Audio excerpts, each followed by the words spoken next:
wonderful to see after so many years of Latin being besmirched, He, even though it's the official language of the church. But we now have a pope, or you now have a pope, who is celebrating in Latin. He may not be doing the traditional Latin Mass publicly. He's still doing the Novus Ordo in Latin, but still, Mhm. that's a move in the right direction, no? When he came out from the curtain and was dressed in the traditional garb of that, I mean, I had a friend of mine, we were live streaming, and we were both giddy about it. We were like, oh, that, just the optics. You brought back some hope in life. I mean, I remember when Francis came out, it was kind of like, oh, ho hum type deal. And I was ho hum for the next, for the next 12, 15 years almost. Leo comes out. We've been jacked ever since then. Like, I know it set the bar very low. So all you have to do is not screw up, Right. and we'll probably elevate you on Mount Rushmore now these days. But yeah, I mean, it's great to see. And that's the thing. I mean, he came out 2 weeks ago. You probably seen that what he said about the Eastern rites, glorifying them and telling them about the church needs you, the liturgy, the beauty, the reverence you have. Well, the West has the same thing. And then I mean, I've even written His Excellency here saying, your boss has said this about the Easterns. He's actually been at the Eastern Rite in Charlotte too, and has seen the beauty in the chant with the other bishop that came down.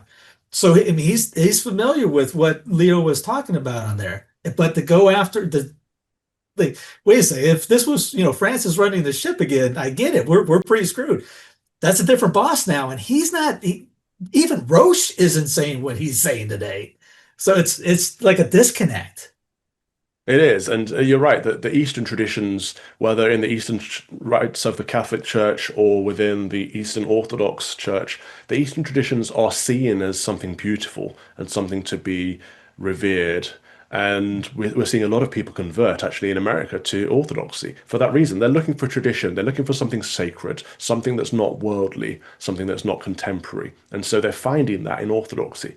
Now, Catholicism is the tradition of the Western Church. They should be finding that in Catholicism. The reason they're not is because of these unicorn masses, is because everything's becoming modernized. And so to me, it looks like the standard liberal or woke or whatever hatred, the self-hatred, right? So anything foreign is exotic and to be adored, whereas anything that's our own is to be, demolished because we are bad and everything we have is bad. That's what this looks like. This looks like a chap who's saying, I hate sacred tradition because it's Western. Western things are bad. They're out of date, old-fashioned. Let's modernize. Let's become more relevant. Let's create something new. It's year zero stuff. This whole, a church that's had altar rails for 12, whether it's 12 years or 1200 years, to say, get rid of them now, we're doing it this way. That's year zero. That's Marxist claptrap.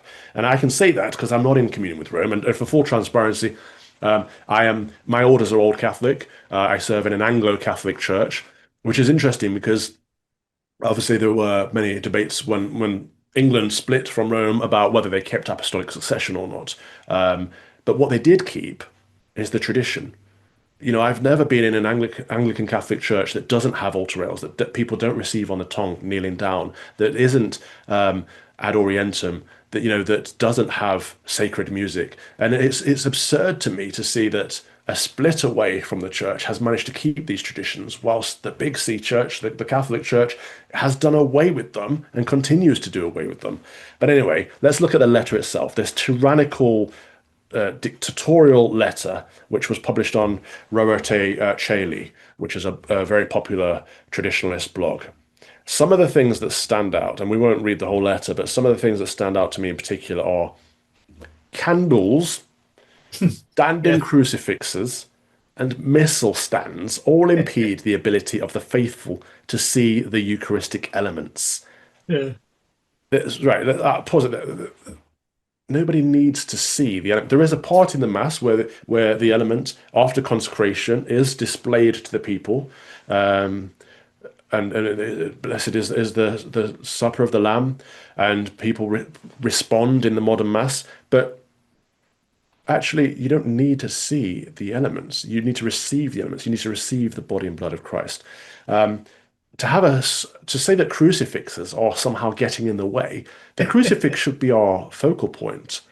The crucifix is the symbol of the Mass. It is Christ on that sacrifice. The Mass is the perpetual sacrifice of Christ at Calvary. That is what we're seeing. We can't see it with our naked human eyes, so we on a supernatural level, so we focus on the crucifix instead. And candles are a reminder of the presence of the Holy Spirit. So to say that these two things need to be gone or out of the way is absurd. But then to say mistle stands, oh my goodness, that's getting petty now, isn't it? Oh, just think of it when you're bringing up on this because as you laugh not to cry, and like Right. I said, we saw this again going good. You're putting all your voices out there so everyone sees that this is just lunacy. And but no, if all right, let's take this let's think about that one for it. If this impedes us seeing what you're doing on the altar, Right. okay, the altar is raised, we're in the pews, our eyesight is kind of like this now to the altar.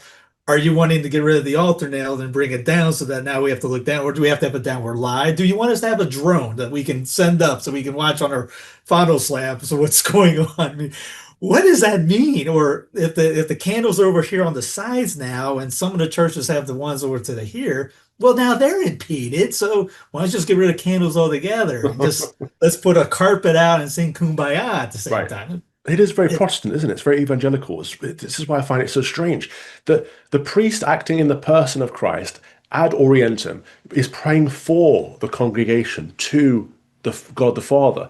Now, turning that around to versus populum, and there are places where versus populum has always been the tradition, and in St. Peter's is a good example because it's people are all around the altar, so it's not entirely foreign to the church, but it's not normative.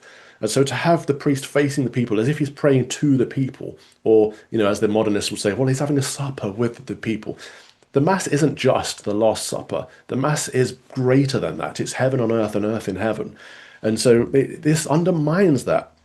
But he says these elements were all incorporated into the Roman rite when it was offered ad orientem, but they no longer are needed on the altar in the Novus Ordo Missae. The two altar candles can easily be placed on the side of the altar rather than creating a visual obstacle on the front edge of the altar. Visual obstacle implies that this is a performance. This is something for people to be seeing. For centuries gone by, people will be in the pews with their heads down, praying their rosary as their priest is praying for them at the altar, mostly in silence, particularly yeah. at a low mass. Well, even in the Novus Ordo Missae itself tells the priest to turn around. So it's already assuming you're ad orientem and bowing towards the crucifix. Now you're getting rid of when you bow, do you make a 180 to the cross behind you or that's on the ceiling or something now? How do you pull that one off? That's a good point. Remove But the crucifix. Where are you bowing to? yeah, is I don't see it here. Where it took it off. But no, there's stories of like the I can't remember the saint's name from couple months ago is back because back in the day when you heard the bells go off for the canon, people would just come off the street, go into the church, kneel for the canon, see the consecration, and then go on their way if they want to stay for the whole mass. So it's Well, just weird how this it's just gone to some again, he's just making things up. I mean, to the point, like I said, it got tabled that it had to get voted on that the Benedictines at Belmont Abbey who've destroyed Belmont Abbey. If you look at the before and afters, mm, Belmont Abbey is like the example for people to say, look at liturgical destruction. Beautiful altar, now a little a wall that they made for $1.7 billion to destroy what the beauty was, to the point that they're dying, literally dying off. They're trying to get another chapel because it's too big for them. And I've been into a mass there where I go, they're doing ad orientem. This is awesome. No, they got choir seats in there, and the priests are facing the choir loft, so that's versus populum. Everyone's in the sanctuary. He goes, "What in the world of sports?" And those guys are going, "This is too far." I'm trying not to be hyperbolic, but I can only see this as satanic. I really can, because truth, beauty, and goodness are transcendental. They take us out of ourselves, remind us of God. If you're stripping the church of truth, beauty, and goodness, you're doing the enemy's work, whether you know it or not. I'm not pointing any fingers at this bishop in particular, but I mean this modernist movement is satanic. Another quote from this letter. Similarly, chasubles cut in the manner commonly referred to as fiddleback are strongly discouraged. These vestments are seen and understood by the faithful as a clear sign of a priest celebrant who prefers the liturgical and possibly theological life of the church prior to Vatican II. Firstly, I only have fiddleback chasubles. I've never worn any other, well, other than when I was forced to by other people. But they are a style that priests have been celebrating for a long time. Now, they're not the ancient tradition. There are older traditions of chasubles. And so there is a point in time where we can adapt and adopt into tradition, but not by force, by evolution. This is a force. And so it seems very petty because he clearly doesn't like fiddlebacks, but then saying priests clearly prefer a theological life of the church prior to Vatican II. This suggests that he sees the Vatican II church as a new church. Someone even put a tweet out saying, "Is this a new religion?" This was Wesley Horatio. Bishop Martin clearly believes the Novus Ordo communicates a new religion, which contradicts the religion held prior to Vatican II. He believes the pre-Vatican II church to have been in grave error and to have rejected the Holy Spirit. And this is evidenced by the things that he's saying in his letter. I would say that probably puts Bishop Martin in major error if this is what he believes. I remember a great line, Jesus Christ is pre-Vatican II. That's a I, good point. I don't And know how you look at someone going, oh, he's wearing a fiddleback. He's pre-Vatican. How do you know someone's mind just because of the way they dress on it? I mean, I got a golf shirt on. It doesn't mean I'm going to go play 9 holes right now. I right. mean, I do like golf, but I mean, what? And then if you scroll down, he goes after the Berettas. It doesn't.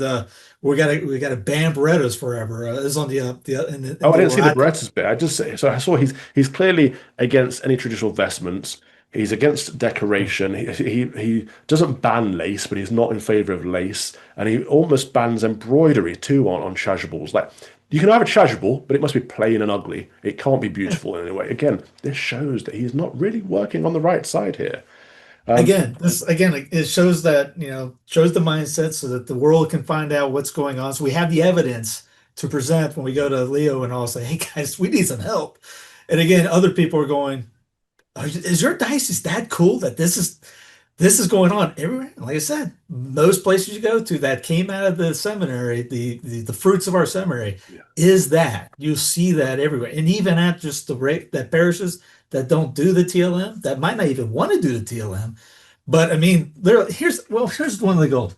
Like I said before, we don't have a fraternity or an ICK here because the diocese goal was to get the TLM back into every parish. Oh, Now, maybe I was talking to a canon once about this. So this about 6 years ago, 7 years ago, mm, and he goes, "Excuse me, can you say that one more time?" I go, "Yeah, that's the goal here." He goes, "That's incredible." I go, okay. "You think?" I mean, and to be honest, some of us trads here, we weren't excited about that. And tell me, I don't know why, but I like the idea of the treasure mass 5 minutes away that I don't have to drive 40, 50 As it minutes should to. be. And I want to point Yeah. out, not to cut you off, but I want to point that out as well, that I'm not saying the problem is entirely Novus Ordo and the Latin Mass community is the solution. There are extremities in the Latin Mass community too that are part of the problem. They have this victimhood mentality and they think it's their little fiefdom and they don't want to know what's in it. No, it is the treasure of the church for the whole church, and every single parish church should be celebrating Tridentine, actually. But Bishop Martin said he's going to install a chapel, a special chapel that people can go to. So everyone across the diocese is supposed to go to this one chapel if they want the mass. Yeah, the ugliest sin chapel right now that ironically isn't supposed to be completed till October, which was supposed to be the limit of the last the allowance that we were supposed to go from October to October of 2025, which in full context, when Bishop Jugas got that okay from Rome, he went there personally to do it. Everyone was kind of like, oh, well, we're done in October. And the priests were like, no, we just go back and do it again and get the two extension for 2 more years.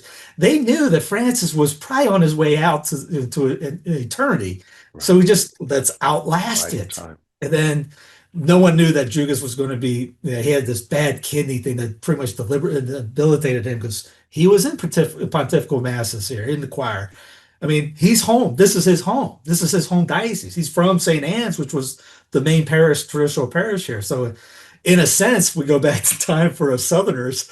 It's an outsider that came in like a carpetbagger, destroying what we have here. So yeah, it's a branding together of everyone in the diocese. You talk about unity. He Mm. has done unity without doing unity by really everyone outside here too, uniting where across the spectrum, going, this is crazy town, what's going on in you guys' land. We're behind you in a sense. So I appreciate him letting us get out there. I know he didn't mean for it to get out there, but whoever got it out there. So the cards are on the table, and now people are coming to our aid for this. Now, with the Trishul thing, with the chapel, we're doing everything we can. We got some petitions going right now. We got the dicastery going right now, which was a timetable that we had to do within 10 days, and then he has 30 days to respond, which would be hysterical if he doesn't respond in 30 days because it nullifies everything he did. So it'd be like he lost it by just not dotting an I. So if that doesn't work, we got other plans, other ideas. And if that doesn't work, I don't know if everybody ever seen Ghostbusters when Bill Murray's character goes, if we're wrong, we go to jail. We'll be happy. We'll go pleasantly.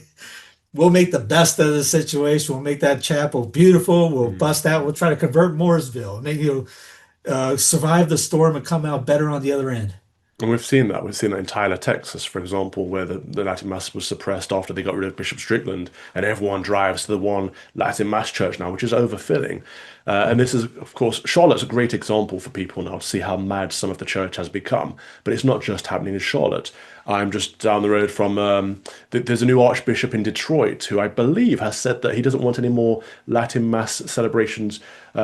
Or any Latin Mass enthusiasts entering seminary. So I think that was over here. Correct me in the comments if I got the wrong place. But certainly a bishop who's recognised what you were saying, that many of the seminarians are far more traditionalist than the boomers in power, and so they're seeing that now, and they're wanting to press the seminaries too. Thank you for watching my Common Sense Crusade. If you'd like to watch the whole show, you can subscribe to lotuseaters.com for as little as £5 per month, and then you get access to a bank of content as well. My show is 3 p.m. every Thursday. See you there. Deus Vult.